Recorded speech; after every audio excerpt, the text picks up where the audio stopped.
دجال آئے گا قیامت کے قریب اور بڑے لوگوں کو گمراہ کرے گا، تو حضور نے فرمایا جو سورہ کہف کی 10 آیات زبانی یاد کر لے نا، وہ دجال کے فتنے سے بچ جائے گا۔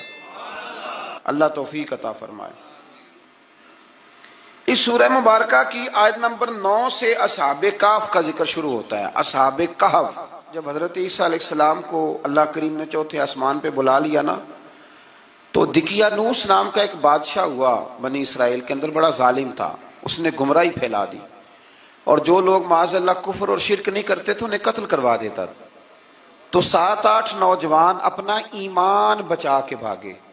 او ہو اللہ اکبر، ساری دنیا مال بچا کے بھاگتی، وہ 7-8 نوجوان اپنا ایمان بچا کے بھاگے کہ یہ ہمیں کہیں کفر کی طرف نہ لوٹا دے، تو جا کے ایک غار کے اندر چلے گئے، تو ایک کتا بھی ان کے ساتھ ہو گیا۔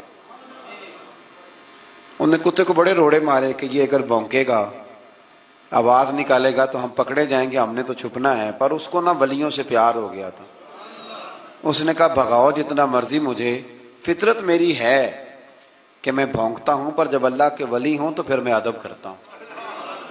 یہ قرآنی واقعہ ہے۔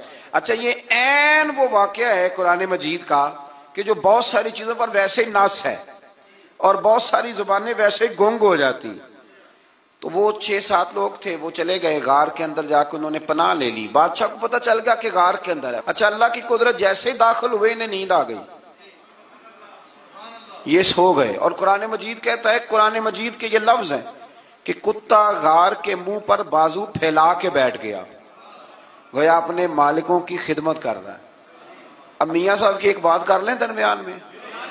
میاں صاحب فرماتے ہیں، جنہ تنا وچ عشق نہ رچیا، کتے ہونا تھی چنگے، اور چلو مالک دے کر راکھی کر دے، صابر بھوکے ننگے۔ یہ دیکھو نا کہ اتنا تو ان کے اندر بھی کمال ہے، اپنے نا دونوں بازو پھیلا کے، کتا بھی غار پہ بیٹھ گیا۔ ان کو نیند آ گئی، بادشاہ نے پتہ کرایا، کہاں بھاگ کے گئے؟ تو کہا وہ غار کے اندر ہیں۔ بادشاہ کہنے لگا کہ ان کی سزا یہ ہے کہ ایک دیوار چن دو غار کے منہ میں، غار کوئی بند کر دو۔ جس بندے کی ڈیوٹی لگائی نا غار چننے کی، بندہ بڑا نیک تھا، اس کو دیوار بنانے کا ذمہ دیا، اس نے نا دیوار بھی بنائی اور ایک تختی پہ نا سب کے نام لکھے، اور وہ تختی ایک صندوق میں رکھ کے وہاں بند کر دی، اور اسی طرح کی ایک تختی اس کے نیچے لکھا کہ ایک تختی ان کے ناموں کی نا میں مال خزانہ میں بھی بند کر رہا ہوں۔ اللہ تبارک و تعالیٰ کی قدرت کے بعد مفسرین نے لکھا ہے وہ 100 سال تک سوئے رہے، اور بعض نے لکھا ہے کہ 300 سال تک سوئے رہے۔ 300 سال کے بعد اس طرح ہوا کہ حکومتیں بدل گئیں۔ بیدروس نام کا ایک بادشاہ آ گیا، وہ بڑا نیک دل تھا، اس نے ہر طرف حضرت عیسیٰ علیہ السلام کی شریعت کا پھر سے نعرہ بلند کیا۔ اب نا کچھ لوگ ایسے تھے جو منکر ہو گئے تھے کہ مرنے کے بعد دوبارہ کیسے اٹھیں گے۔ بادشاہ ایک دن حجرے میں گیا، جا کے دعا مانگی، یا اللہ کوئی ایسی بات دکھا جس سے لوگوں کا ایمان پکا ہو جائے۔ اس طرح کے بھی بادشاہ ہوا کرتے تھے۔ تو رب کریم نے کہا میں نے تو پہلے یہ راز چھپا کے رکھا ہوا ہے، کھول دیتے ہیں۔ اس نے دعا مانگی، اور ادھر کیا معاملہ ہوا، ایک چرواہا بکریاں چرانے والا وہاں سے گزرا، اس نے سوچا یہ دیوار ہے، اگر اس کا منہ کھول لوں نا کبھی تو میری بکریاں یہاں تھوڑا سا دھوپ کے اندر سستا لیا کریں گی۔ اس چرواہے نے کیا کیا کہ اس نے وہ دیوار گرائی تاکہ میری بکریاں اندر جایا کریں۔ وہ دیوار گرائی تو اس نے اندر 6-7 لوگ سوئے ہوئے دیکھے، اور کتا بھی سویا ہوا دیکھا۔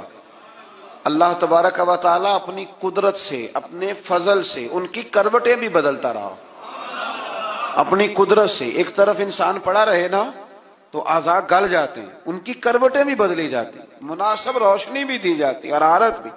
اس نے دیوار گرائی تو ان کی آنکھ کھل گئی، ایک دوسرے سے کہنے لگے آج تو بڑی گہری نیند سوئے ہیں یار، آج تو لمبی نیند پوری کر لی، چلو بھوک بڑی لگی ہے ایک دوست کو بھیجو۔ یہ سارا واقعہ قرآن مجید میں موجود ہے، میں اپنے لفظوں میں بیان کر رہا ہوں۔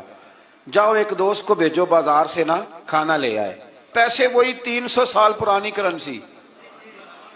وہ جب نان بھائی کی دکان پہ گیا نا سامان لینے، اس کو پیسے دیے تو نان بھائی نے ہاتھ پکڑ لیا، کہنے لگا میاں تو کدھر سے آیا، یہ کون سے پیسے؟